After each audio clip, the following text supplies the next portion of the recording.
भूपृष्ठे गमनं कृत्वा पादेन जीवन्नाशकृतं कुपेः कुम्भश्रीपतनं चुल्लिकेः नलयोजनं कुण्डने प्रहरेणैवं पेषयेद् गृहिणां यत् मार्जन्यां सदूध्वस्य भिक्षादानेन नाशयेत्।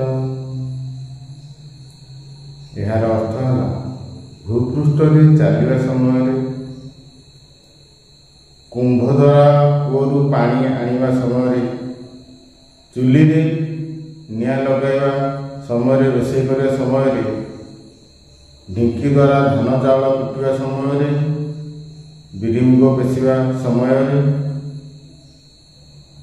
छांचुणी द्वारा पहरिबा समय जे सब पाप होता है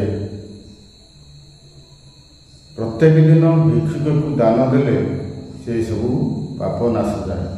जगन्नाथ।